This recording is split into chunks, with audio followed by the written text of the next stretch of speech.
राजा जनक ने अयोध्यापुरी को भेज दिया। बारात चलेगी, ये सुनते ही सब रानियां ऐसे विकल हो गईं कि मानिए थोड़े जल में मछलियां छटपटा रही हों।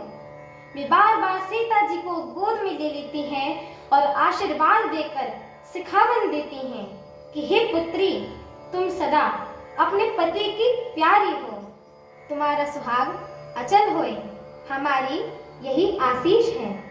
सास ससुर और गुरुदेव की सेवा करना, पति का रुख देखकर उनकी आज्ञा का पालन करना, सयानी सखियां अत्यंत स्नेह के वश कोमल वाणी से स्त्रियों के धर्म को सिखलाती हैं।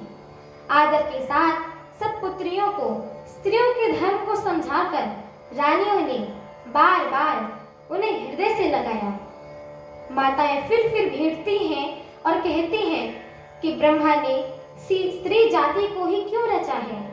उसी समय सूर्यवंश के पताका स्वरूप प्रभु श्री रामचंद्र जी भाइयों सहित प्रसन्न होकर विदा करने के लिए जनक जी के महल को चले।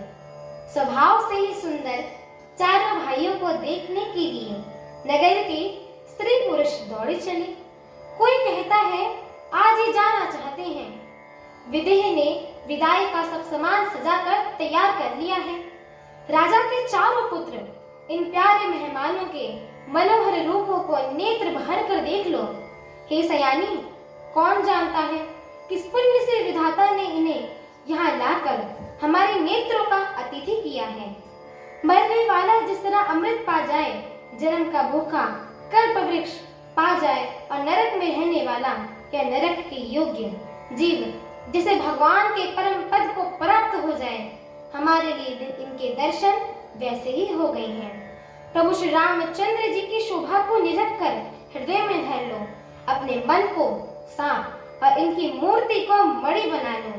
इस प्रकार सबको नेत्रों का फल देते हुए सब राजकुमार राजमहल में गए। रूप के समुद्र सब भाइयों को देखकर सारा निवास हर्षित हो चुका।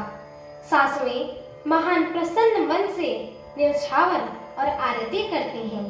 हमारे आगे की श्री राम कथा को सुनने के लिए हमारे चैनल को लाइक, शेयर, सब्सक्राइब एवं कमेंट अवश्य करें। एवं आप सभी हरि भक्तों से हम दोनों बहनों का एक छोटा सा निवेदन है कि कृपया आप सभी हमारे श्री रामचरितमानस जी के इस पाठ को पूरा सुना करें, क्योंकि ये जो श्री रामचरितमानस जी है ना, इनकी एक एक चौपाइयाँ, एक एक शब्द एवं एक एक अक्षर महामंत्र के समान होता है।